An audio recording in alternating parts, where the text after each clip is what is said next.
ಕಾಲದಲ್ಲಿ ಪತ್ರಕರ್ತರಾಗಿ ನಿರ್ವಹಣೆಯನ್ನ ಮಾಡ್ತಾರೆ. ಆಗಿನ ಒಂದು ಸಮಯದಲ್ಲಿ ಸರ್ ವಿಶ್ವೇಶ್ವರಯ್ಯನವರು ಸಹ ದಿವಾನರಾಗಿದ್ದರು. ದಸರಾ ಉತ್ಸವದ ಸಂದರ್ಭದಲ್ಲಿ ದಸರಾದ ಕುರಿತಾದಂತಹ ಲೇಖನಗಳನ್ನ ತುಂಬಾ ಚೆನ್ನಾಗಿ ಬರೆದಿರೋದ್ರಿಂದ ಆಗಿನ ಕಾಲದಲ್ಲಿ ಎಲ್ಲ ಪತ್ರಕರ್ತರಿಗೂ ಒಂದು ಸಂಭಾವನೆಯನ್ನ ಕೊಡುವಂತಹ ಒಂದು ಪದ್ಧತಿ ಇತ್ತು. ಅದೇ ರೀತಿಯಲ್ಲಿ DVG ಅವರಿಗೂ ಸಹ ಮೈಸೂರು ಸರ್ಕಾರದವರು ಹಣವನ್ನ ಕೊಟ್ಟರು. ಆದರೆ DVG ಅವರು ಅದನ್ನ ಒಪ್ಪಲಿಲ್ಲ. ಹಣವನ್ನು ವಾಪಸ್ ತಂದು ದಿವಾನರ ಬಳಿಗೆ ತಗೊಂಡು ಬರ್ತಾ ಇದ್ದಾರೆ. ನಮಗೆ ಈ ಹಣದ ಅವಶ್ಯಕತೆ ಇಲ್ಲ, ಏನೇ ಇದ್ರೂ ನಮ್ಮ ಹಣ ಖರ್ಚಾದ್ರೂ ಸಹ ನಮ್ಮ ಪತ್ರಕರ್ತರೇ ಏನ್ ಮಾಡ್ತಾರೆ, ನಮ್ಮ ಪತ್ರಿಕೆಯವರೇ ಸಹಾಯವನ್ನ ಮಾಡ್ತಾರೆ, ದಯಮಾಡಿ ಈ ಹಣವನ್ನು ನೀವು ತೆಗೆದುಕೊಳ್ಳಿ ಅನ್ನುವಂತಹ ವಿಚಾರವಾಗಿ ವಿಶ್ವೇಶ್ವರಯ್ಯನವರಿಗೆ DVG ಅವರು ಬಂದು ಹೇಳ್ತಾ ಇದ್ದಾರೆ. ಮಕ್ಕಳೇ, ಇಷ್ಟನ್ನು ನಾವು ಹಿಂದಿನ ತರಗತಿಯಲ್ಲಿ ಅಧ್ಯಯನವನ್ನ ಮಾಡಿದ್ದೀವಿ. ಅದರ ಮುಂದುವರೆದ ಭಾಗದಲ್ಲಿ ಇಂದು ವಿಶ್ವೇಶ್ವರಯ್ಯನವರ ಜೊತೆಗೆ ಏನ್ ಮಾತುಕತೆ ನಡೆಸ್ತಾ ಇದ್ದಾರೆ, ಅದಾದ ನಂತರ DVG ಅವರು ರಚಿಸಿದಂತಹ ಕವನಗಳು, ಇವುಗಳ ಬಗ್ಗೆ ನಾವಿಂದು ಅಧ್ಯಯನವನ್ನ ಮಾಡೋಣ. ಹಾಗಾದ್ರೆ ಮಕ್ಕಳೇ, ಈಗ ಪುಟ ಸಂಖ್ಯೆ 34ಕ್ಕೆ ಬನ್ನಿ. ವಿಶ್ವೇಶ್ವರಯ್ಯ ಅವರು ತಮ್ಮ ಕೆಲಸ ಕಾರ್ಯಗಳಲ್ಲಿ ಎಷ್ಟೋ ಜನ ಮೇಧಾವಿಗಳ ಸಹಾಯ ಪಡೆಯುತ್ತಿದ್ದರು. ಪ್ರತಿಯಾಗಿ ಅದಕ್ಕೆ ತಕ್ಕ ಸಂಭಾವನೆಯನ್ನು ಕೊಡುತ್ತಿದ್ದರು. DVG ಅವರಿಂದಲೂ ಅವರು ಅನೇಕ ಕೆಲಸ ಮಾಡಿಸಿಕೊಂಡಿದ್ದುಂಟು. ಮೊದಲ ಸಲ ಅವರಿಗೆ ಸಂಭಾವನೆ ಕೊಡಲು ಹೋದಾಗ DVG ಒಪ್ಪಲಿಲ್ಲ. ಇದು ರಾಜ್ಯದ ಕೆಲಸ ಅಲ್ಲದೆ ವಿಶ್ವೇಶ್ವರಯ್ಯ ಎಂಥ ಮಹಾವ್ಯಕ್ತಿ, ಅವರ ಜೊತೆಗೆ ವ್ಯವಹರಿಸಿದ್ದೇ ತಮಗೊಂದು ಹೆಮ್ಮೆ. ಹಾಗಿರುವಾಗ ಅದಕ್ಕೆ ಸಂಭಾವನೆಯೇ ಎಂದಿಗೂ ಕೂಡದು. ಇದು ಅವರ ತರ್ಕ. ಆದರೆ ಈ ತರ್ಕ ನಡೆಯಲಿಲ್ಲ. DVG ಮೊಂಡಾದರೆ ವಿಶ್ವೇಶ್ವರಯ್ಯ ಜಗಮೊಂಡು. ಇದು ನನ್ನ ವೈಯಕ್ತಿಕ ಕೆಲಸ, ನನಗೆ ಇದಕ್ಕೆ ಹಣ ಬರುತ್ತದೆ, ನೀವು ತೆಗೆದುಕೊಳ್ಳಲೇಬೇಕು, ಇಲ್ಲದಿದ್ದರೆ ಮುಂದೆ ನಿಮ್ಮ ಸಹಾಯವೇ ಬೇಡ ಎಂದು ಕೋಪಿಸಿಕೊಂಡರು. ಆಯಿತು, ತೆಗೆದುಕೊಳ್ಳಲು DVG ಒಪ್ಪಿದರು. ಮುಂದೆ ವಿಶ್ವೇಶ್ವರಯ್ಯ ಅವರಿಗೆ ಪ್ರತಿ ಸಲವೂ ಚೆಕ್ಕು ಕೊಡುತ್ತಾ ಹೋದರು. DVG ಪಡೆಯುತ್ತಾ ಹೋದರು. ಆದರೆ ಆ ಚೆಕ್ಕುಗಳು ಬ್ಯಾಂಕಿನ ಮೆಟ್ಟಿಲನ್ನು ಹತ್ತಿದರೆ ತಾನೆ. ಹಣವನ್ನು, ಸರ್ಕಾರದ ಸಹಾಯವನ್ನು ಇಷ್ಟು ಉದಾಸೀನ ಮಾಡಿದ ವ್ಯಕ್ತಿ ಎಂಥ ಶ್ರೀಮಂತರಿದ್ದಿರಬಹುದು. ಒಮ್ಮೆ DVGಯ ಬಂಧುಗಳ ಭ್ರಮಣೆಯಲ್ಲಿ ಒಂದು ಉತ್ಸವ ನಡೆಯಿತು. DVGಗೆ ಹೋಗಲು ಆಗಲಿಲ್ಲ. ಮಕ್ಕಳನ್ನು ಕಳಿಸಿದರು. ಆರತಿ ಅಕ್ಷತೆಯ ಹೊತ್ತಾದರೂ ಹೆಂಡತಿ ಮನೆಯಲ್ಲೇ ಇದ್ದಾರೆ. ಗಂಡ ಅಸಮಾಧಾನದಿಂದ ಕೇಳಿದರು, ನೀನು ಉತ್ಸವಕ್ಕೆ ಹೋಗುವುದಿಲ್ಲವೇ? ಇಲ್ಲ, ಯಾಕೆ? ಮಕ್ಕಳನ್ನು ಕಳಿಸಿದ್ದೇನಲ್ಲ. ಅದು ಸರಿ, ನೀನು ಹೋಗಬೇಕಷ್ಟೇ. ಅವರು ನಮಗೆ ಬಹಳ ಬೇಕಾದವರು. ನೀನು ಹೋಗದಿದ್ದರೆ ಬೇಸರ ಪಡುವುದಿಲ್ಲವೇ? ಮನೆಯಲ್ಲಿ ಯಾರಾದರೂ ಇರಬೇಕಲ್ಲ. ನಾನು ಇರುತ್ತೇನೆ, ನೀನು ಹೋಗಿ ಬಾ.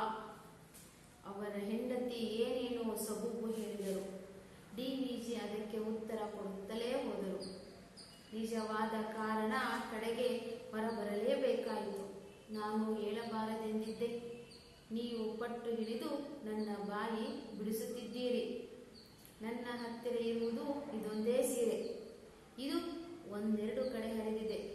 ನಾನು ಈ ಬಟ್ಟೆಯಲ್ಲಿ ಹೊರಗೆ ಕಾಣಿಸಿಕೊಂಡರೆ ಜನ ನಿಮ್ಮನ್ನು ಕುರಿತು ಆಡಿಕೊಳ್ಳುವುದಿಲ್ಲವೇ? ಬಂಧುಗಳ ಮನೆಗೆ ಹೋಗಿ ಬರುವುದು ಹೇಗೆ ನನಗೆ ಕರ್ತವ್ಯವೋ ಹಾಗೆ ನಿಮ್ಮ ಮರ್ಯಾದೆಗೆ ಊನ ಬಾರದಂತೆ ನಡೆದುಕೊಳ್ಳುವುದು ನನಗೆ ಕರ್ತವ್ಯವೇ ಅಲ್ಲವೇ? DVG ಅವರು ಆಧುನಿಕ ಕನ್ನಡ ಸಾಹಿತ್ಯದ ದಿಗ್ಗಜರಲ್ಲಿ ಒಬ್ಬರು. ಕನ್ನಡ ಸಾರಸ್ವತ ಲೋಕದ ಭೀಷ್ಮ ಎಂದು ಕರೆಸಿಕೊಂಡವರು.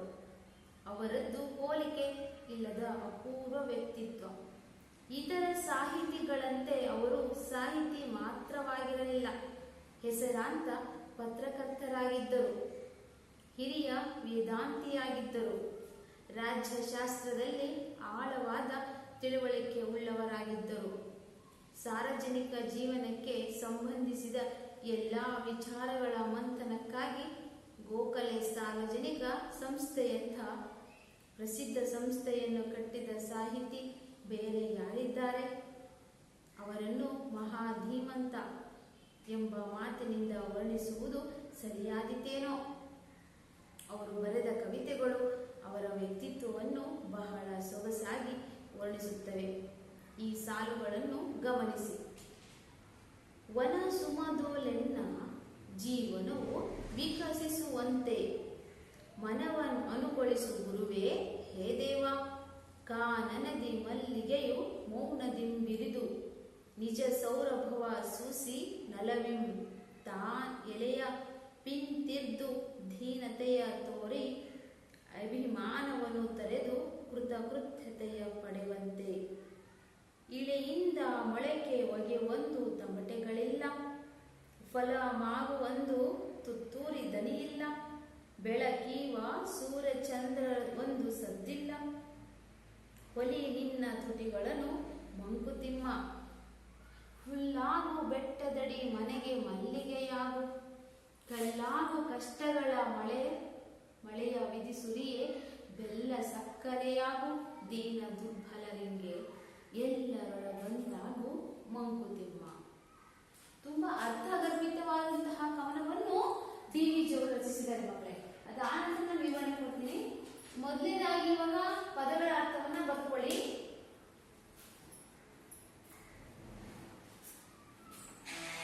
ಇಲೆ ಅಂದ್ರೆ ಭೂಮಿ,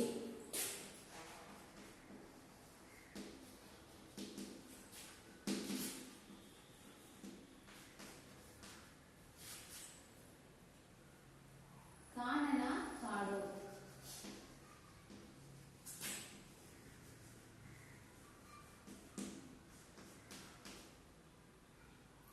ತರ್ಕ ಅಂದ್ರೆ ವಾದ,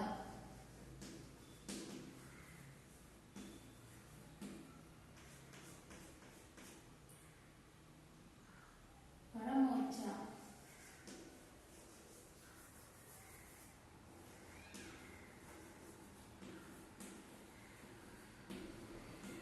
ಅತ್ಯುನ್ನತ,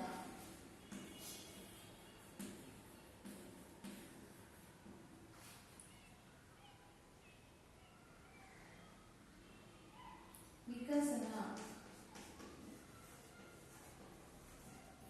ವಿಕಸನ ಅಂದ್ರೆ ಅರಳುವಿಕೆ,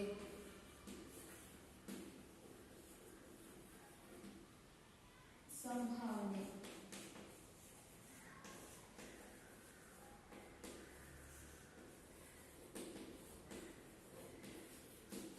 ಗೌರವ ಧನ.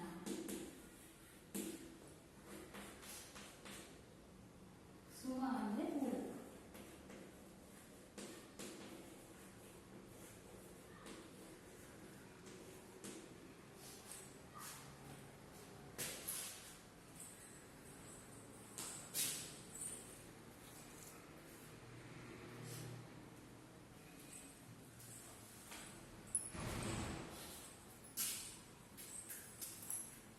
ಮುಖ್ಯ ಪದಗಳ ಅರ್ಥ ತಿಳ್ಕೊಂಡ್ರಲ್ವಾ?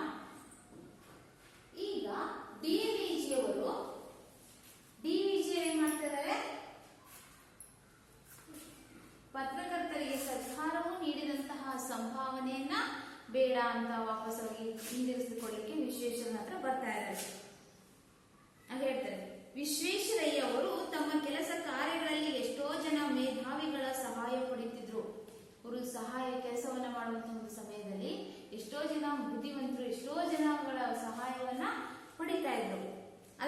ಅದಕ್ಕೆ ತಕ್ಕ ಹಾಗೆ ಏನ್ ಮಾಡ್ತಿದ್ರು? ಸಂಭಾವನೆಯನ್ನ, ಹಣವನ್ನ ಅವರು, ಗೌರವಧನ ಹಣವನ್ನು ಅವರಿಗೆ ನೀಡ್ತಾ ಇದ್ರು. ಆದ್ರೆ ಡಿ.ವಿ.ಜಿ ಅವರಿಂದಲೂ ಅವರು ಅನೇಕ ಕೆಲಸ ಮಾಡಿಸಿಕೊಂಡಿದ್ದರು.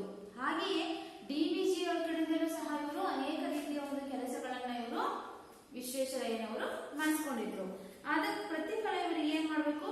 ಮೊದಲ ಸಲ ಅವರಿಗೆ ಸಂಭಾವನೆ ಕೊಡಲು ಹೋದಾಗ ಡಿ.ವಿ.ಜಿ ಒಪ್ಪಲಿಲ್ಲ. ಅವರಿಗೆ ಒಂದು ಸಂಭಾವನೆ ಗೌರವಧನವನ್ನು ಕೊಡಲಿಕ್ಕೆ ಡಿ.ವಿ.ಜಿ ಅವರು ಒಪ್ಪಲಿಲ್ಲ. ಮಕ್ಕಳು, ಈಗ ವಿಶ್ವೇಶ್ವರಯ್ಯರ ಬಗ್ಗೆ ಒಂದೆರಡು ಮಾತುಗಳನ್ನ ನಾನು ಹೇಳ್ತಾ ಇದ್ದೀನಿ ನೋಡಿ. ಈ ಭಾವಚಿತ್ರವನ್ನು ತೋರಿಸ್ತಾ ಇದ್ದೀನಿ. ಇವರೇ ಯಾರು? ಸರ್ ವಿಶ್ವೇಶ್ವರಯ್ಯ. ನೋಡ್ತಾ ಇದ್ದೀರಲ್ವಾ, ಇವರೇ ಸರ್ ಎಂ ವಿಶ್ವೇಶ್ವರಯ್ಯ.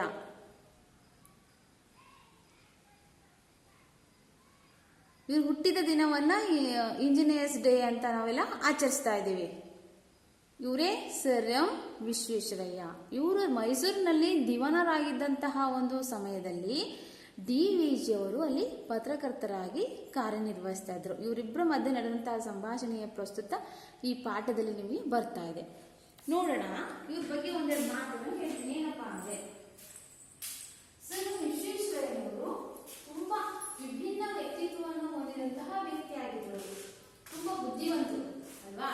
ಇವ್ರು ಏನ್ ಮಾಡ್ತಾ ಇದ್ರು, ಒಂದ್ಸಾರಿ ಏನಾಯ್ತಪ್ಪ ಅಂದ್ರೆ, ವಿಶ್ವೇಶ್ವರಯ್ಯನ ಬಗ್ಗೆ ಪಂಡಿತ್ ಜವಾಹರಲಾಲ್ ನೆಹರು ಅವರು ಮಾತನಾಡ್ತಾ ಇದ್ದಾರೆ. ಏನಂತ ಒಂದು ಭಾಷಣದಲ್ಲಿ, ಭಾರತೀಯರಾದಂತಹ ನಾವು ಹೆಚ್ಚು ಮಾತನಾಡ್ತಾ ಇದ್ದೇವೆ, ತಕ್ಕ ಹಾಗೆ ನುಡಿಯದಂತೆ ನಡೆಯಲಾರದವರು. ನಾವೇನ್ ಮಾತನಾಡ್ತೀವಿ ಅದೇ ರೀತಿ ನಾವು ನಡ್ಕೊಳ್ಳೋದಿಲ್ಲ ಅನ್ನುವಂತಹ ದೂಷಣೆಗೆ ನಾವೆಲ್ಲರೂ ಆರೋಪಕ್ಕೆ ಒಳಗಾಗಿದ್ದೀವಿ. ಆದ್ರೆ ವಿಶ್ವೇಶ್ವರಯ್ಯನವರ ಬಂದಾಗ ಇವರು ತಾವು ಕಡಿಮೆ ಮಾತನಾಡಿದ್ದೀರಿ, ವಿಶ್ವೇಶ್ವರಯ್ಯನವರು ಕಡಿಮೆ ಮಾತನಾಡ್ತಾ ಇದ್ದಾರೆ, ಆದ್ರೆ ಅವರು ಹೆಚ್ಚು ಕೆಲಸವನ್ನು ಅವರು ಮಾಡ್ತಾರೆ. ಹೀಗೆ ಅವರಿಂದ ನಾವು ಕಲಿಯುವಂತಹ ಹಲವಾರು ವಿಚಾರಗಳು ನಾವು ಕಲಿಬೇಕಾಗಿದೆ ಅನ್ನುವಂತಹ ಮಾತನ್ನ ವಿಶ್ವೇಶ್ವರಯ್ಯನವರ ಜನ್ಮ ಶತಮಾನೋತ್ಸವ ಸಮಾರಂಭದಲ್ಲಿ ಪಂಡಿತ ಜವಾಹರಲಾಲ್ ನೆಹರು ಅವರು ಮಾತನಾಡ್ತಾ ಇದ್ದಾರೆ. ಇವರು ಅವರಲ್ಲಿ ಭಾವಚಿತ್ರ ತೋರಿಸಿದ್ರು. ಅವರೇ ವಿಶ್ವೇಶ್ವರಯ್ಯನವರು.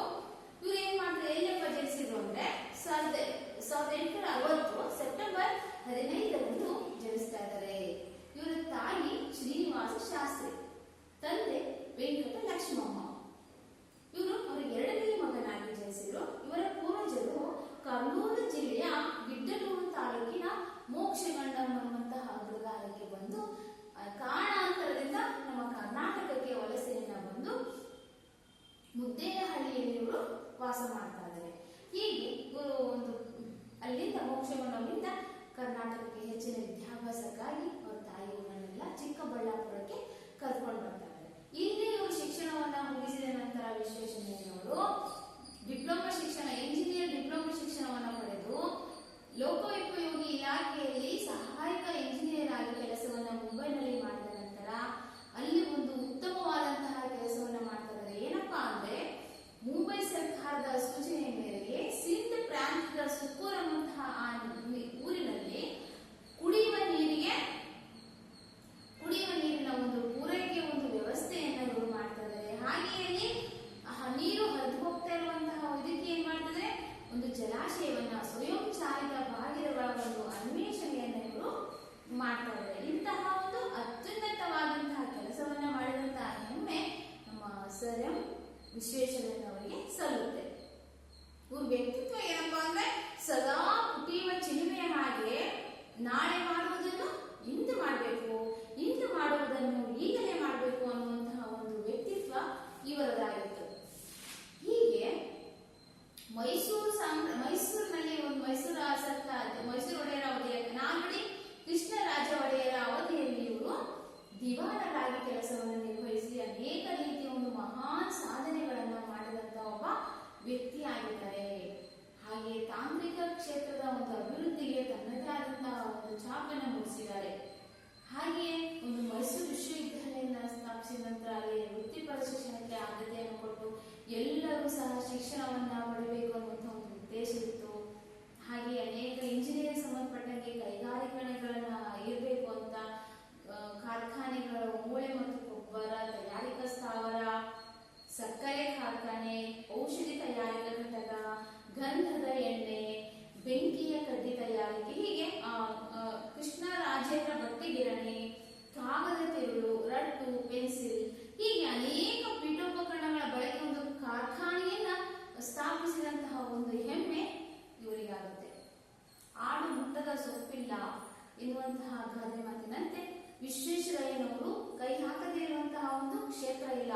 ಅಲ್ಲಿ ತನ್ನದೇ ಆದಂತಹ ಒಂದು ಛಾಪನ್ನ ಮೂಡಿಸಿದಂತಹ ವ್ಯಕ್ತಿ ಇವರಾಗಿದ್ದಾರೆ ಅಂತ ಹೇಳ್ಬೋದು.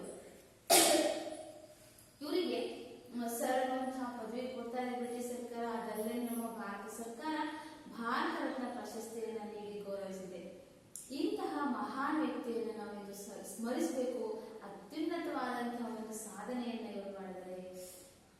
KRS ಅಂತ ಮೈಸೂರಲ್ಲಿ KRS ಸ್ವಯಂ ಚಾಲಿತ ಬಾಗಿಗಳ ಮೂಲಕ ನೀರನ್ನು ಸಂಗ್ರಹಿಸುವುದು, ವಿದ್ಯುತ್ ಚಾಲನೆ ಮಾಡುವಂಥದ್ದು, ಹೀಗೆ ಉನ್ನತವಾದಂತಹ ಒಂದು ಯೋಜನೆಗಳನ್ನು ಮಾಡಿದ್ದಾರೆ.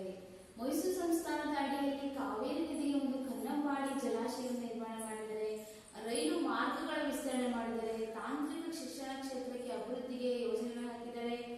ಹೀಗೆ ಹಲವಾರು ಒಂದು ಸಣ್ಣ ನೀರಾವರಿ ವ್ಯವಸ್ಥೆಗಳಿಗೆ ಒಂದು ಉತ್ತಮವಾದಂತಹ ಮರುಜೀವನ ಕೊಟ್ಟಂತಹ ಏಕೈಕ ವ್ಯಕ್ತಿ ಇವರಾಗಿದೆ. ಇಡೀ ಪ್ರಪಂಚದಾದ್ಯಂತ ನಮ್ಮ ಭಾರತ ದೇಶವನ್ನು, ನಮ್ಮ ಕರ್ನಾಟಕ ರಾಜ್ಯವನ್ನು ಗುರುತಿಸುವಂತಹ ಒಂದು ಉತ್ತಮವಾದಂತಹ ಕೆಲಸವನ್ನು ಇವರು ಮಾಡಿದಂತಹ ಮಹಾನ್ ವ್ಯಕ್ತಿ ಇವರಾಗಿದ್ದಾರೆ. ಇವರ ಅಡಿಯಲ್ಲಿ ಇವರು ಯಾರು ಕೆಲಸವನ್ನು ಮಾಡ್ತಾ ಇದ್ರು? DVG ಅವರು ಆತ್ಮೀಯರಾಗಿದ್ರು.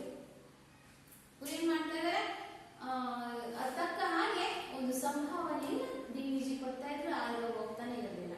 ಒಂದ್ಸಾರಿ ಏನಾಯ್ತು ಅಂದ್ರೆ, ಏನಪ್ಪಾ ಅಂದ್ರೆ DVG ಹಾಗೂ ವಿಶ್ವೇಶ್ವರಯ್ಯ ಅವರ ಮಧ್ಯೆ ಮಾತುಕತೆ ಆಗ್ತಾ ಇದೆ. ಈ ಕೆಲಸವನ್ನ ಇವರು ಮಾಡ್ತಾ ಇದ್ದಾರೆ. ಯಾರೋ DVG ಅವರು ವಿಶ್ವೇಶ್ವರಯ್ಯ ಅವರು ತಿಳಿಸಿದಂತಹ ಎಲ್ಲಾ ಕೆಲಸಗಳನ್ನು ಮಾಡ್ತಾ ಇದ್ದಾರೆ. ಅದಕ್ಕೆ ತಕ್ಕ ಹಾಗೆ ಸಂಭಾವನೆಯನ್ನ ಕೊಡುವಂತಹದ್ದು ಇವರ ಉದ್ದೇಶ. ಯಾವುದು? ಸರ್ ವಿಶ್ವೇಶ್ವರಯ್ಯ ಅವರು. ಹೀಗೆ ಒಂದ್ಸಾರಿ ಏನಾಯ್ತಪ್ಪ ಅಂದ್ರೆ DVG ಅವರಿಗೆ ಸಂಭಾವನೆಯನ್ನ ಕೊಡಲಿಕ್ಕೆ ವಿಶ್ವೇಶ್ವರಯ್ಯ ಮುಂದೆ ಹೋಗ್ತಾ ಇದ್ದಾರೆ. ಆಗ ಇವರಿಬ್ಬರ ಮಧ್ಯೆ ಒಂದು ತರ್ಕ, ವಾಗ್ವಾದ ನಡೀತಾ ಇದೆ. ಏನಪ್ಪಾ ಅಂದ್ರೆ, ಮೊದಲ ಸಲ ಅವರಿಗೆ ಸಂಭಾವನೆ ಕೊಡಲು ಹೋದಾಗ DVG ಒಪ್ಪಲಿಲ್ಲ. ಮೊದಲ ಸಲ ಹೀಗೆ ಹಲವಾರು ಕೆಲಸಗಳನ್ನು ಮಾಡ್ತಿದ್ದಾರೆ. ದುಡ್ಡು ಬೇಡ ಅಂತ DVG ಹೇಳ್ತಾರೆ. ಸರ್ಕಾರದ ಕೆಲಸಗಳನ್ನ ಎಷ್ಟೇ ಸಾರಿ ಕೇಳಿದ್ರು ಸಹ ಅವರು ಬೇಡ ಅಂತ ಹೇಳಿದಾಗ, ಇದು ರಾಜ್ಯದ ಕೆಲಸ, ಅಲ್ಲದೆ ವಿಶ್ವೇಶ್ವರಯ್ಯ ಎಂಥ ಮಹಾ ವ್ಯಕ್ತಿ, ಅದರ ಜೊತೆಗೆ ವ್ಯವಹರಿಸಿದ್ದೇ ತಮಗೊಂದು ಹೆಮ್ಮೆ. ಇದು ಸರ್ಕಾರದ ಕೆಲಸ, ರಾಜ್ಯದ ಕೆಲಸ, ಅಂತಹ ಅತ್ಯಂತ ಮಹತ್ವವಾದಂತಹ ಶ್ರೇಷ್ಠ ವ್ಯಕ್ತಿಯ ಜೊತೆಯಲ್ಲಿ ಕೆಲಸವನ್ನ ಮಾಡುವಂಥದ್ದು ನನ್ನ ಅದೃಷ್ಟ, ನನ್ನ ಹೆಮ್ಮೆ. ಹಾಗಿರುವಾಗ ಅದಕ್ಕೆ ಸಂಭಾವನೆ ಆಗಿರುವಾಗ ಅದಕ್ಕಾಗಿ ನನಗೆ ಹಣ ಬೇಡ, ಗೌರವಧನ ಬೇಡ, ಎಂದಿಗೂ ಕೊಡೋದು, ಎಂದಿಗೂ ಸಹ ನನಗೆ ಅದು ಬೇಡ ಅಂತ ವಾದವನ್ನ DVG ಅವರು ವಿಶ್ವೇಶ್ವರಯ್ಯ ಅವರಿಗೆ ಹೇಳ್ತಾ ಇದ್ದಾರೆ. ಆದರೆ ಈ ತರ್ಕ ನಡೆಯಲಿಲ್ಲ. ಆದರೆ ಈ ವಾಗ್ವಾದ ನಡೆಯಲಿಲ್ಲ. ಮತ್ತೆ ಇವರು ಸಹ DVG ಮುಂದಾದರೆ ವಿಶ್ವೇಶ್ವರಯ್ಯ ಅವರು ಜಗಮನ್ನು ತುಂಬಾ ಅಡ್ಮಾರ, ಅವ್ರಿಗಿಂತ ತುಂಬಾ ಹೆಚ್ಚು. ಇದು ನನ್ನ ವೈಯಕ್ತಿಕ ಕೆಲಸ, ನನ್ನ ವೈಯಕ್ತಿಕ ಕೆಲಸವನ್ನ ನೀವು ಮಾಡಿದ್ದೀರಿ, ಆದ್ದರಿಂದ ನನಗೆ ಇದಕ್ಕೆ ಹಣ ಬರುತ್ತದೆ, ಈ ಕೆಲಸ ಮಾಡೋದ್ರಿಂದ ನನಗೆ ಇದು ಹಣ ಬರ್ತದೆ, ಆದ್ರಿಂದ ನೀವು ಇದನ್ನ ತೆಗೆದುಕೊಳ್ಳಲೇಬೇಕು, ನಾನು ಕೊಟ್ಟಂತಹ ಒಂದು ಸಂಭಾವನೆಯನ್ನ ನೀವು ಪಡೆಯಲೇಬೇಕು ಅಂತ ಕೇಳ್ತಾ ಇದ್ದಾರೆ. ಇಲ್ಲದೆ ಹೋದ್ರೆ ನಿಮ್ಮಿಂದ ನನಗೆ ಯಾವುದೇ ರೀತಿಯ ಒಂದು ಸಹಕಾರ ಅನ್ನುವಂಥದ್ದು ಬೇಡ ಅಂತಂದು ವಿಶ್ವೇಶ್ವರಯ್ಯ ಅವರು DVG ಮೇಲೆ ಕೋಪಗೊಳ್ತಾ ಇದ್ದಾರೆ. ತೆಗೆದುಕೊಳ್ಳಲು DVG ಒಪ್ಪಿದರು. ಆಗ DVG ಅವರು ಅದನ್ನು ತೆಗೆದುಕೊಳ್ಳಲು ಒಪ್ಪಿದರು. ಮುಂದೆ ಈ ರೀತಿಯಾಗಿ ವಿಶ್ವೇಶ್ವರಯ್ಯನವರು DVG ಕಡೆ ಕೆಲಸವನ್ನ ಮಾಡಿಸ್ತಾ ಇದ್ರು. ಪ್ರತಿ ಸಲ ಚೆಕ್ ಅನ್ನು ಅವರು ಕೊಡ್ತಾ ಇದ್ರು, ಹಣದ ಚೆಕ್ ಅನ್ನ DVG ಕೊಡ್ತಾ ಇದ್ರು. ಹಾಗಾದ್ರೆ ಈ ಚೆಕ್ ಅನ್ನು ಅವರು ಸ್ವೀಕರಿಸಿದರೆ ಎಲ್ಲಿ ತಗೋತಾ ಇದ್ರು. ಆದ್ರೆ ಆ ಚೆಕ್ಗಳು ಒಂದು ಸಹ ಬ್ಯಾಂಕಿಗೆ ಹೋಗ್ಲಿಲ್ಲ. ಒಂದು ಚೆಕ್ ಅನ್ನು ತಗೊಂಡು ಅವ್ರು ಏನ್ ಮಾಡಿಲ್ಲ, ಬ್ಯಾಂಕಿಗೆ ಹೋಗಿ ದುಡ್ಡನ್ನ ಬಿಡಿಸ್ಕೊಂಡು ಬರಲೇ ಇಲ್ಲ. ಹಾಗಾದ್ರೆ ಇಂತಹ ಒಂದು ಉದಾರ ವ್ಯಕ್ತಿತ್ವವನ್ನು ಹೊಂದಿದಂತಹ ವ್ಯಕ್ತಿ ಎಷ್ಟು ಶ್ರೀಮಂತರಿರ್ಬೋದು ಅಂತಿರಲ್ವಾ? ಹಾಗಾದ್ರೆ ಆತನಿಗೆ ದುಡ್ಡಿದೆ, ಅದಕ್ಕಾಗಿ ಅಂತ ವಿಶ್ವೇಶ್ವರಯ್ಯನವರು ಕೊಟ್ಟಂತಹ ಹಣವನ್ನು ತೆಗೆದುಕೊಳ್ಳಿಲ್ಲ, ಚೆಕ್ ಅನ್ನ ಹೋಗಿ ಬ್ಯಾಂಕಿಗೆ ಬಿಡಿಸ್ಲಿಲ್ಲ, ದುಡ್ಡನ್ನ ತಕೊಳ್ಳಿಲ್ಲ ಅಂತ ಅನ್ಕೋಬಹುದು. ಆದ್ರೆ ಆ ವ್ಯಕ್ತಿ ಹಣದಲ್ಲಿ ಶ್ರೀಮಂತ ಅಲ್ಲ, ಗುಣದಲ್ಲಿ, ಹೃದಯದಲ್ಲಿ ಶ್ರೀಮಂತ ವ್ಯಕ್ತಿ ಆಗಿದ್ದಾನೆ. ಯಾರು? DVG ಅವರಾಗಿದ್ದಾರೆ. ನೋಡೋಣ. ಹಾಗಾದ್ರೆ ಇಷ್ಟು ಹಣವನ್ನು, ಸರ್ಕಾರದ ಆ ಹಣವನ್ನು ಬೇಡ ಅಂತ ಉದಾಸೀನ ಮಾಡಿದಂತಹ ವ್ಯಕ್ತಿ ಹೇಗಿರ್ಬೋದು, ಆತ ಎಷ್ಟು ಶ್ರೀಮಂತನಾಗಿರ್ಬೋದು ಅನ್ನುವಂಥದ್ದನ್ನ ನಾವು ಯೋಚನೆ ಮಾಡಬೇಕು. ಹೇಗಪ್ಪ ಅಂತ ಹೇಳ್ತಾ ಹೋಗ್ತಾ ನೋಡೋಣ. ಒಂದ್ಸಾರಿ DVG ಅವರು ಬಂಧುಗಳ ಮನೆಯಲ್ಲಿ ಒಂದು ಉತ್ಸವ ಇತ್ತು, ಒಂದು ಪ್ರೋಗ್ರಾಮ್, ಉತ್ಸವ ಕಾರ್ಯಕ್ರಮ ಇತ್ತು.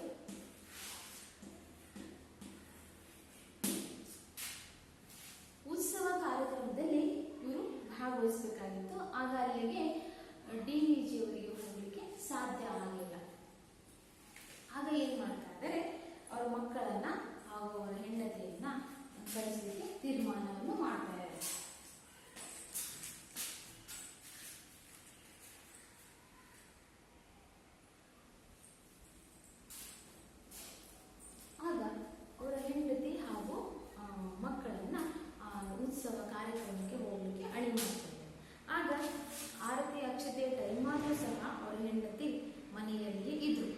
ಅವ್ರ ಮಡದಿ ಮನೆಯಲ್ಲಿ ಇದ್ರು. ಹಾಗೆ ಡಿ ವಿ ಜಿ ಅವರು ತುಂಬಾ ಅಸಮಾಧಾನದಿಂದ ಏಕೆ ಎಷ್ಟೊತ್ತಾದ್ರೂ ನೀವು ಉತ್ಸವಕ್ಕೆ ಹೋಗಿರಲ್ಲ ಅಂತ ಅವ್ರ ಹೆಂಡತಿಯನ್ನ ಕೇಳ್ತಾ ಇದ್ದಾರೆ.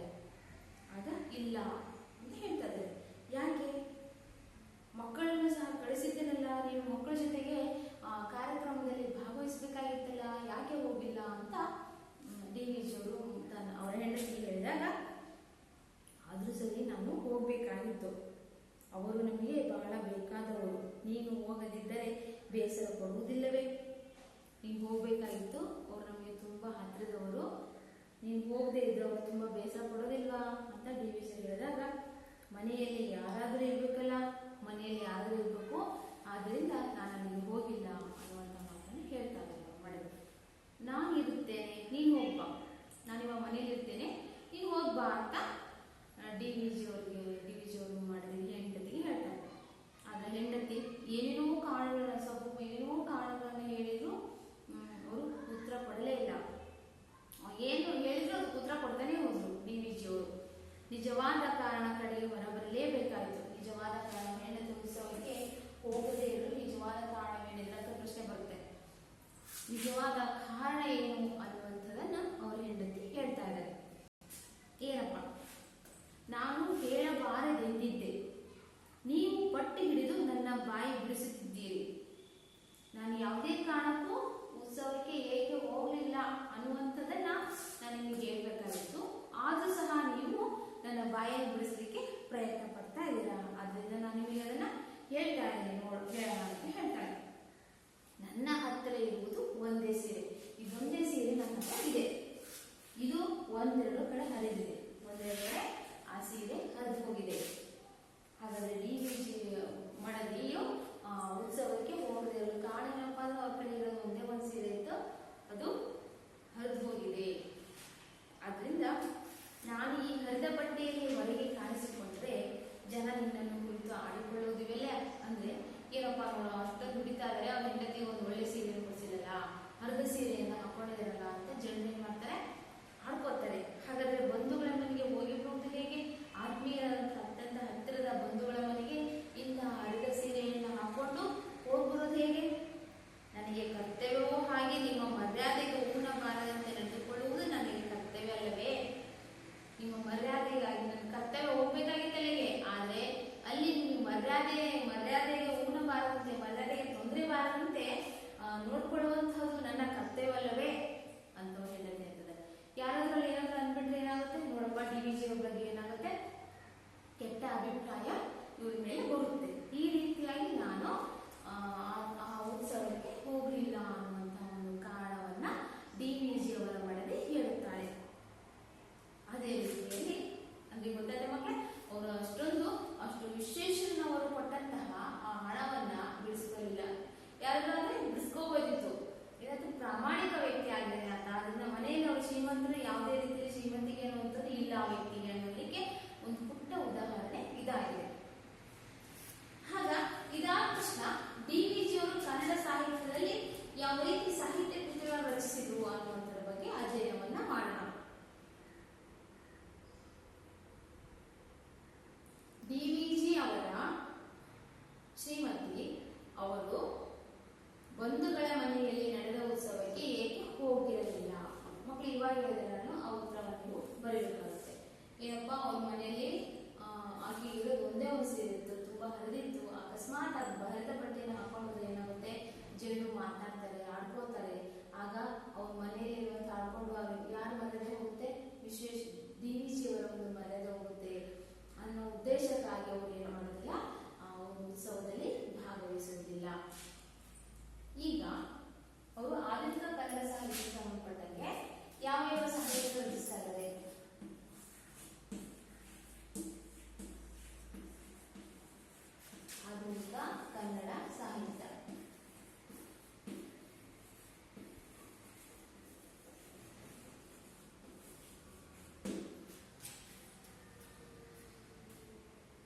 ಆಧುನಿಕ ಕನ್ನಡ ಸಾಹಿತ್ಯ ದಿಗ್ಗಜರಲ್ಲಿ ಒಬ್ಬರು.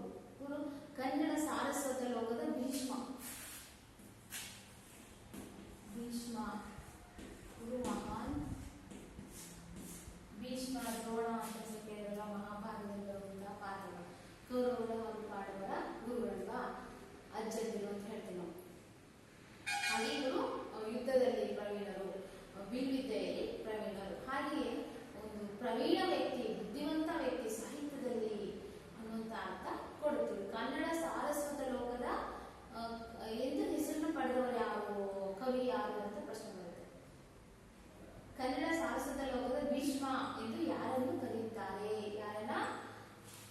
ಡಿ.ವಿ.ಜಿ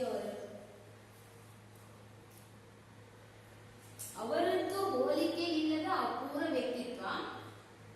ಇತರ ಸಾಹಿತಿಗಳಂತೆ ಇವರು ಸಾಹಿತಿ ಮಾತ್ರವಲ್ಲ, ಹೆಸರಾಂತ ಪತ್ರಕರ್ತರಾಗಿರುವ ಸಾಹಿತಿ ಅಂದರೆ ಇವರು ಒಬ್ಬ ಪತ್ರಕರ್ತರಾಗಿ ಕೆಲಸವನ್ನು ನಿರ್ವಹಿಸ್ತಾ ಇದ್ದಾರೆ. ಪತ್ರಕರ್ತರಾಗಿ ಕೆಲಸವನ್ನ ನಿರ್ವಹಿಸ್ತಾ ಇದ್ರು. ಇವರು ರಾಜ್ಯಶಾಸ್ತ್ರದಲ್ಲಿ ಆಳವಾದ ತಿಳುವಳಿಕೆಯುಳ್ಳವರಾಗಿದ್ದು ಸಾರ್ವಜನಿಕ ಜೀವನಕ್ಕೆ ಸಂಬಂಧಿಸಿದ ಎಲ್ಲಾ ವಿಚಾರಗಳ ಮಂಥನಕ್ಕಾಗಿ ಒಂದು ಗೋಖಲೆ ಸಾರ್ವಜನಿಕ ಸಂಸ್ಥೆಯನ್ನು ಕಟ್ಟಿದರು. ಸಾಹಿತ್ಯದ ಒಂದು ಅಭಿವೃದ್ಧಿ ಆಗಬೇಕು, ಅಂದ್ರೆ ಎಲ್ಲಾ ವಿಚಾರಗಳ ಒಂದು ಮಂಥನ ಆಗಬೇಕು, ಚರ್ಚೆ ಆಗಬೇಕು ಅನ್ನುವಂಥ ಉದ್ದೇಶದಿಂದಾಗಿ ಗೋಖಲೆ ಸಾರ್ವಜನಿಕ ಸಂಸ್ಥೆ ಅವರು ಸ್ಥಾಪಿಸಿದಂತಹ ಸಂಸ್ಥೆ ಯಾವುದು? ಗೋಖಲೆ ಸಾರ್ವಜನಿಕ ಸಂಸ್ಥೆ.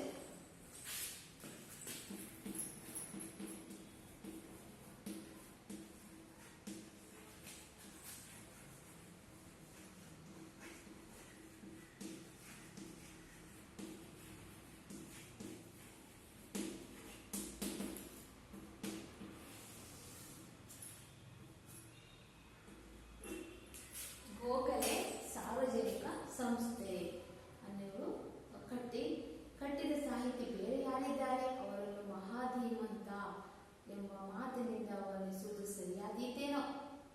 ಇವರು ಬರೆದಂತಹ ಕೆಲವೊಂದು ಕವಿತೆಗಳ ಒಂದು ವ್ಯಕ್ತಿತ್ವವನ್ನ ನಾವು ಈ ಕೆಳಗಿನ ಸಾಲುಗಳಲ್ಲಿ ತಿಳಿಯಬಹುದಾಗಿದೆ. ಮಕ್ಕಳೇ,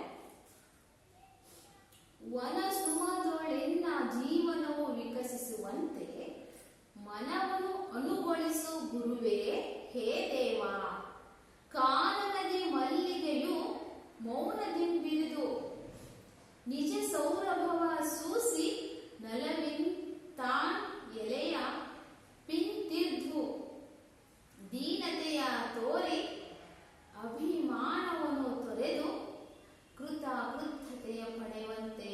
ನೋಡಿ, ಇಲ್ಲಿ ಕವಿ ಏನ್ ಹೇಳ್ತಾ ಇದ್ದಾರೆ ಅಂದ್ರೆ ಒಂದು ಕಾಡಿನಲ್ಲಿ ಆಡುವಂತಹ ಒಂದು ಹೂವಿನ ಬಗ್ಗೆ ಹೇಳ್ತಾ ಇದ್ದಾನೆ. ಏನಪ್ಪಾ ಅಂತ ಹೇಳ್ತಾ ಇದ್ದಾರೆ?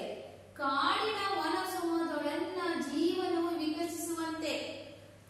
ಕಾಡಿನಲ್ಲಿ ಅಳುವಂತಹ ಒಂದು ಸುಂದರವಾದಂತಹ ಒಂದು ಹೂವು ಹೇಗೆ ಅದರ ಜೀವನ ಏನಪ್ಪಾ, ಅದರ ಹೂವಿನ ಜೀವನ ಏನಪ್ಪಾ ಅಂದ್ರೆ ಪ್ರತಿನಿತ್ಯ ಹೂವು ಅರಳುವುದು, ಅದರಷ್ಟು ಸಂಜೆ ಆದಷ್ಟು ಏನಾಗುತ್ತೆ, ಬಾಡುತ್ತೆ, ಮತ್ತೆ ಹೂವು ಅರಳುತ್ತೆ, ಮಗ್ಗಾಗುತ್ತೆ, ಹೂವು ಆಗುತ್ತೆ ಅಲ್ವಾ? ಹೀಗೆ ಆ ಹೂವು ಸುಂದರವಾಗಿ ಅರಳಿ ಅಳುತ್ತೆ, ಸಂತೋಷವಾಗಿ ಹಿಗ್ಗುತ್ತೆ.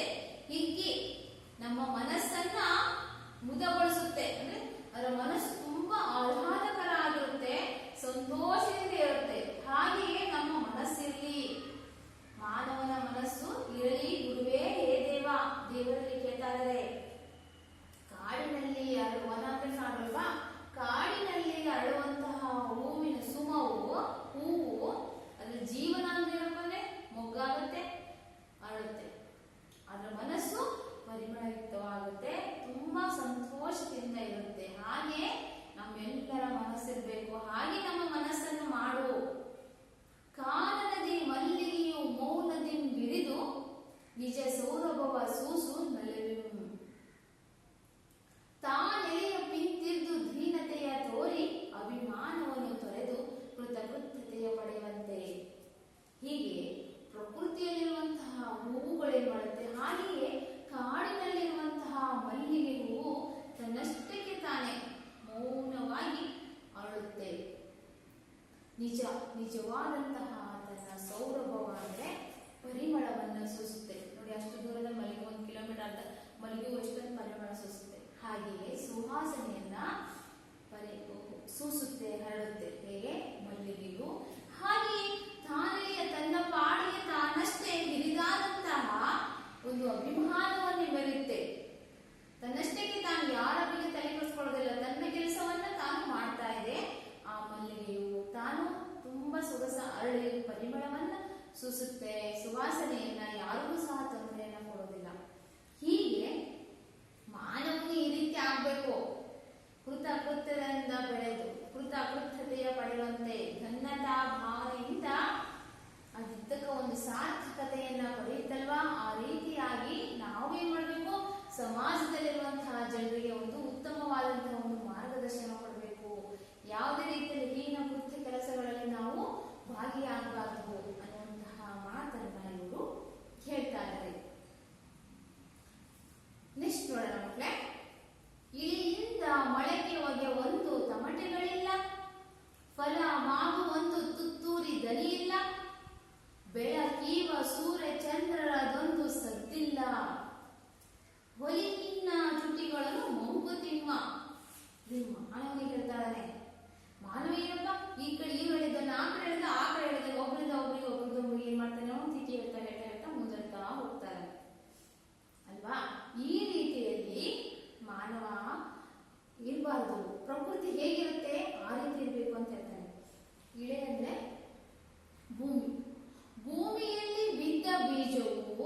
ತನ್ನಷ್ಟಕ್ಕೆ ತಾನು ಮೊಳಕೆ ಆಗುತ್ತೆ ಅಲ್ವಾ?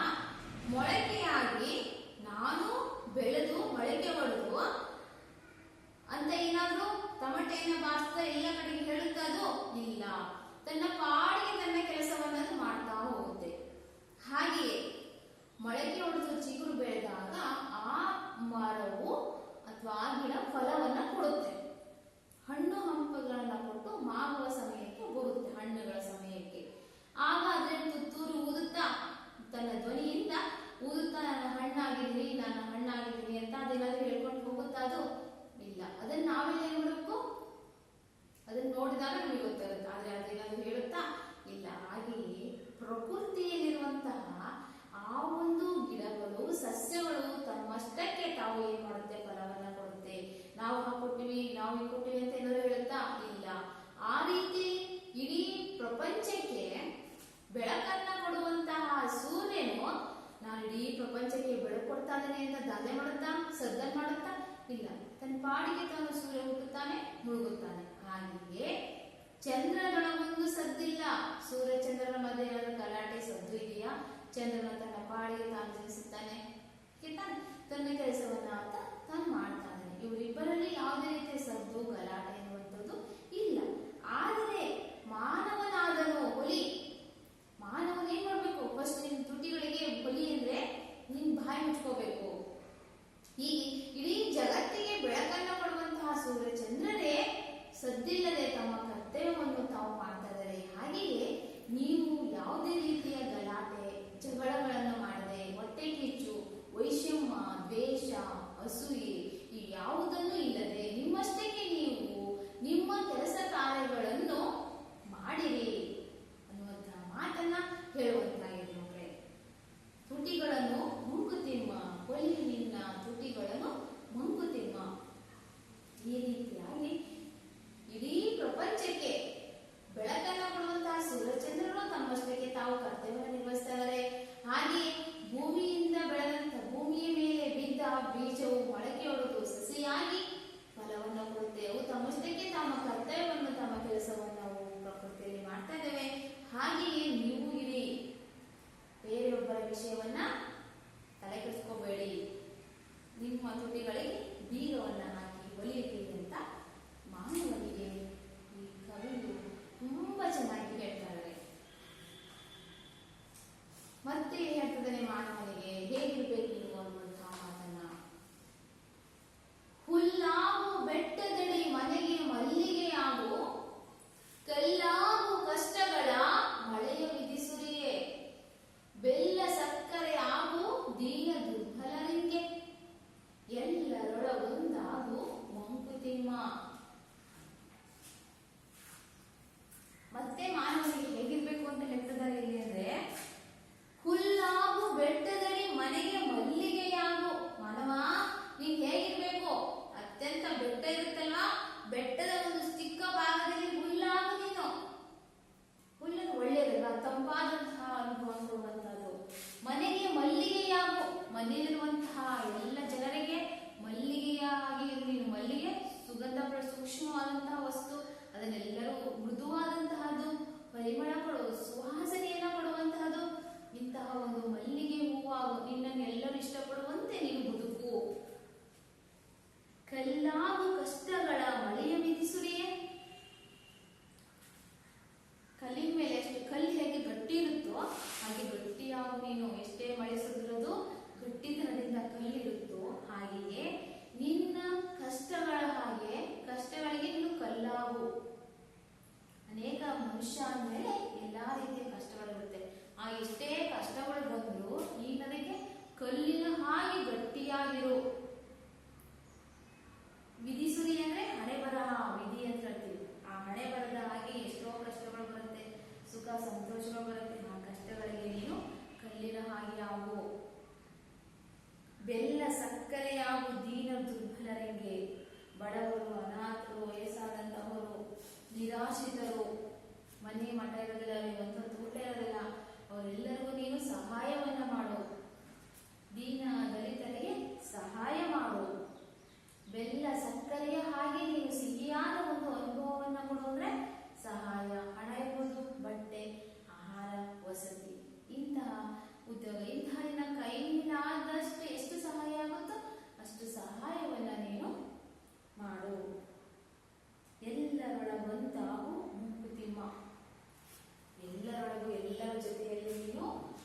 ಎಲ್ಲರ ಜೊತೆಯಲ್ಲಿ ನೀನು ಒಂದಾಗಿ ಇರು, ಎಲ್ಲರ ಒಂದಾಗು ಮಂಕುತಿಮ್ಮ. ಇಂತಹ ಎಲ್ಲರ ಜೊತೆ, ಪ್ರಪಂಚದಲ್ಲಿರುವಂಥ ಎಲ್ಲರ ಜೊತೆಯಲ್ಲಿ, ಜನರ ಜೊತೆಯಲ್ಲಿ ನೀನು ಒಂದಾಗಿ ರಾಷ್ಟ್ರದ ನಿರ್ಮಾಣಕ್ಕಾಗಿ ನೀನೇನ್ ಮಾಡು, ದುಡಿ, ಆದರ್ಶಪ್ರಾಯನಾಗಿ ನೀನು ಜೀವಿಸು ಅನ್ನುವಂತಹ ಒಂದು ಮಾತನ್ನ ಇಲ್ಲಿ ಕವಿ ಹೇಳ್ತಾ ಇದ್ದಾರೆ. ಮಕ್ಕಳೇ, ಈ ರೀತಿಯಾಗಿ ತುಂಬಾ ಚೆನ್ನಾಗಿದೆ ಅಲ್ವಾ ಕವಿತೆ? ಮಾನವನಿಗೆ ಅತ್ಯಂತ ಜೀವನಕ್ಕೆ ಹತ್ತಿರವಾದಂತಹ ರೀತಿಯಲ್ಲಿ ಅವರು ಕವನವನ್ನ ರಚಿಸಿದ್ದಾರೆ. ನೋಡಿ, ತುಂಬಾ ಇದು ಹೂವು ಹೇಗೆ ತನ್ನಷ್ಟಕ್ಕೆ ತಾನು ಅರಳಿ ಸುವಾಸನೆಯಿಂದ ಬೀರುತ್ತೋ, ಹಾಗೆಯೇ ಮಲ್ಲಿಗೆಯು ಮೌನವಾಗಿ ಅರಳಿ ಹೇಗೆ ತನ್ನ ಪರಿಮಳವನ್ನ, ಸೌಗಂಧವನ್ನ ಸೂಸುತ್ತೋ, ಹಾಗೆಯೇ ಮಾನವನಾದವನು ನೀನು ಹೀನ ಕೃತ್ಯಗಳನ್ನ, ಕೆಟ್ಟ ಕೆಲಸಗಳನ್ನ ಬಿಟ್ಟು, ಅಂದ್ರೆ ಹಿಂಸಿಸುವುದು, ಹೊಡೆದು ಬೈಯದು, ಹೊಟ್ಟೆ ಕೀಚು, ಅಸೂಯೆ ಇವೆಲ್ಲವನ್ನ ಬಿಟ್ಟು ನೀನು ನಿನ್ನಷ್ಟಕ್ಕೆ ನೀನು ಆ ಮಲ್ಲಿಗೆ ಹೂವಿನ ಹಾಗೆ ವ್ಯಕ್ತಿತ್ವವನ್ನು ರೂಪಿಸ್ಕೋ. ಅವುಗಳ ಕರ್ತವ್ಯ ಹೇಗೆ ಕಲಿಸುತ್ತೋ ತಮ್ಮಷ್ಟಕ್ಕೆ ನೀನೇನ್ ಮಾಡು, ಕೆಲಸವನ್ನ ನಿರ್ವಹಿಸು ಅಂದಾಗ ಒಂದು ಸಮಾಜ ಎನ್ನುವಂಥದ್ದು ಏನಾಗುತ್ತೆ ಮಕ್ಕಳೇ, ಉದ್ಧಾರ ಆಗ್ತದೆ. ಹೀಗೆ ಅಂತಹ ಇಡೀ ಪ್ರಪಂಚಕ್ಕೆ ಬೆಳಕನ್ನು ಕೊಡುವಂತಹ ಸೂರ್ಯ ಚಂದ್ರನೇ ಏನ್ ಮಾಡೋದಿಲ್ಲ, ಸದ್ದನ್ ಮಾಡದೆ, ಯಾವುದೇ ರೀತಿ ಗಲಾಟೆಯನ್ನ ಮಾಡದೆ ತಮ್ಮಷ್ಟಕ್ಕೆ ತಾವು ಏನ್ ಮಾಡ್ತಿದ್ದಾರೆ, ಕರ್ತವ್ಯವನ್ನು ನಿರ್ವಹಿಸ್ತಾ ಇದ್ದಾರೆ ಅಲ್ವಾ? ಆ ರೀತಿಯಲ್ಲಿ ನೀನು ಕರ್ತವ್ಯವನ್ನ ಮಾಡು ಎಂದು DVG ಅವರು ಈ ಕವನದಲ್ಲಿ ಹೇಳ್ತಾರೆ. ಅದಾದ ನಂತರ ಬೆಟ್ಟದಡಿ ಇರುವಂತಹ ಹುಲ್ಲಾಗಿ ನೀನು, ಮನೆಯಲ್ಲಿರುವಂತಹ ಜನರಿಗೆ ನೀನು ಮಲ್ಲಿಗೆಯಾಗೋದ್ರೆ ಸಹಾಯ ಮಾಡು, ಸಹಕಾರ ಮಾಡು, ಮಾರ್ಗದರ್ಶನ ಕೊಡು, ಸಮಾನತೆಯನ್ನು ಕಾಣು ಅಲ್ವಾ? ತಂದೆ ತಾಯಿಗಳನ್ನ ಗೌರವಿಸು, ಮೃದುತ್ವ ಭಾವನೆಯನ್ನ ಹೊಂದು. ಮಲ್ಲಿಗೆ ಅಂದ್ರೆ ಮೃದು ಸ್ವಭಾವ ಅಲ್ವಾ? ಇಂತಹ ಒಂದು ಸ್ವಭಾವವನ್ನ ನೀನು ಪಡೆ. ಕಲ್ಲಾಗು ಕಷ್ಟಗಳ ಮಳೆ ವಿಧಿ ಸುರಿಯೇ. ಈ ಜೀವನದಲ್ಲಿ ಅನೇಕ ಕಷ್ಟಗಳು ಬರುತ್ತೆ. ಆ ಕಷ್ಟಗಳಿಗೆ ಏನ್ ಮಾಡು, ಕಲ್ಲಿನ ಹಾಗೆ ಗಟ್ಟಿಯಾಗು. ವಿಧಿ ಕೊಡುವಂತಹ ಕಷ್ಟಗಳನ್ನ ಎದುರಿಸಿ ಕಲ್ಲಿನ ಹಾಗೆ ನೀನು ಗಟ್ಟಿಯಾಗುವಂತಹ ಒಂದು ಮನಸ್ಸನ್ನ ಒಂದು ಬೆಲ್ಲ ಸಕ್ಕರೆಯಾಗು. ನೀನು ಸಮಾಜದಲ್ಲಿರುವಂತಹ ದೀನ, ದುರ್ಬಲರು, ವಯಸ್ಕರು, ಬಡವರು, ನಿರಾಶ್ರಿತರಿಗೆ ನೀನು ನಿನ್ನ ಕೈಲಾದಷ್ಟು ಮಟ್ಟಿಗೆ ಸಹಾಯವನ್ನ ಮಾಡು. ಬೆಲ್ಲ ಸಕ್ಕರೆ, ಅವರು ಜೀವನದಲ್ಲಿ ಬೆಲ್ಲ ಸಕ್ಕರೆ ಸಿಹಿಯನ್ನ ಕೊಡುವಂತ ಅರ್ಥ, ಅಂದ್ರೆ ಸಹಾಯವನ್ನ ಮಾಡು ಅನ್ನುವಂತಹ ಮಾತನ್ನ ಹೀಗೆ ಎಲ್ಲರೊಳಗೆ ನೀನು ಒಂದಾಗಿರು ಮಾನವ ಎಂದು ಇಲ್ಲಿ DVG ಅವರು ತಮ್ಮ ಕವಿತೆಗಳಲ್ಲಿ ತಿಳಿಸ್ತಾ ಇದ್ದಾರೆ. ಮಕ್ಕಳು, ಇದುವರೆಗೂ ನಾವು ಈ ರೀತಿಯಾಗಿ DVG ಅವರ ಒಂದು ವ್ಯಕ್ತಿತ್ವ, ಅವರ ತುಂಬಾ ವಿಶೇಷವಾದಂತಹ ವ್ಯಕ್ತಿತ್ವ. ನೋಡಿ, ಯಾರಾದ್ರೂ ಅಷ್ಟು ಹಣ ಬಂತು ಅಂದ್ರೆ ಅವರು ಮನೆ ತೆಗೆದುಕೊಂಡು ಕೊಡ್ಬೋದಿತ್ತು, ಆದರೆ ಉತ್ತಮ ವ್ಯಕ್ತಿ, ಸಮಾಜದ ಮುಖಿಯಾಗಿರುವಂತಹ ಉತ್ತಮ ಮೌಲ್ಯವನ್ನ ಹೊಂದಿದಂತಹ ವ್ಯಕ್ತಿ ಇವರಾಗಿದ್ದಾರೆ.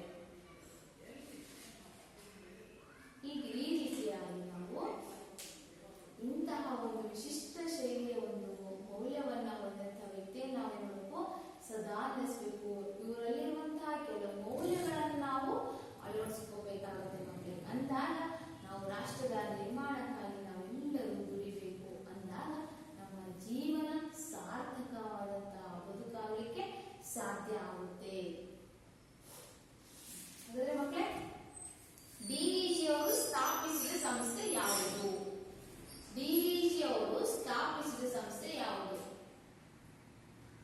ಗೋಖಲೆ ಸಾರ್ವಜನಿಕ ಸಂಸ್ಥೆ. ನೆಕ್ಸ್ಟ್, ಎಲ್ಲರೊಂದಿಗೆ ಹೇಗೆ ಬಾಳಬೇಕೆಂದು DVG ಹೇಳಿದ್ದಾರೆ. ಎಲ್ಲರೊಂದಿಗೆ ಹೇಗೆ ಬಾಳಬೇಕೆಂದು DVG ಹೇಳಿದ್ದಾರೆ.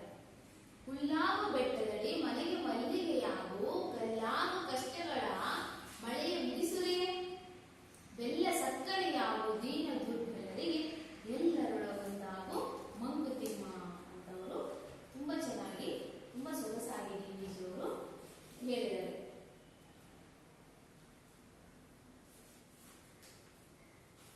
ಮಕ್ಕಳೇ, ಇಂತಹ ಒಂದು ಉತ್ತಮವಾದಂತಹ ಮೌಲ್ಯವನ್ನ ಹೊಂದಿದಂತಹ DVG ಅವರು, ಇಂತಹ ವ್ಯಕ್ತಿಗಳು ಸಿಗುವಂಥದ್ದು ಅಪರೂಪ.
ಮನೆಯಲ್ಲಿ ನಡೆದ ಉತ್ಸವಕ್ಕೆ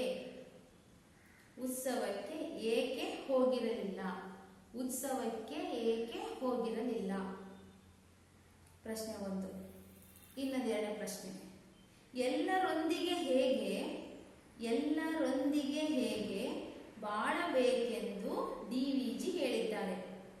ಎಲ್ಲರೊಂದಿಗೆ ಹೇಗೆ ಬಾಳಬೇಕೆಂದು ಡಿವಿಜಿ ಹೇಳಿದ್ದಾರೆ? ಎಲ್ಲರೊಂದಿಗೆ ಹೇಗೆ ಬಾಳಬೇಕೆಂದು ಡಿವಿಜಿ ಹೇಳಿದ್ದಾರೆ. Next question. ಡಿವಿಜಿ ಅವರು ಸ್ಥಾಪಿಸಿದ ಸಂಸ್ಥೆ ಯಾವುದು? ಡಿವಿಜಿ ಅವರು ಸ್ಥಾಪಿಸಿದ ಸಂಸ್ಥೆ ಯಾವುದು?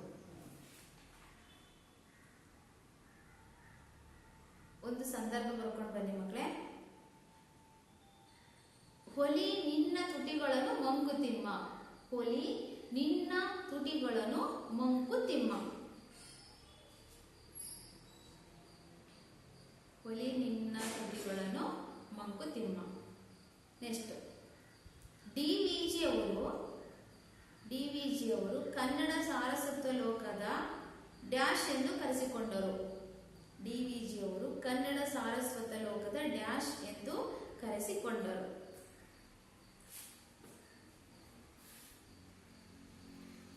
ಮಕ್ಕಳೇ, ಇಷ್ಟು ಗೃಹಪಾಠವನ್ನು ನೀವು ಬರ್ಕೊಂಡು ಬರಬೇಕು.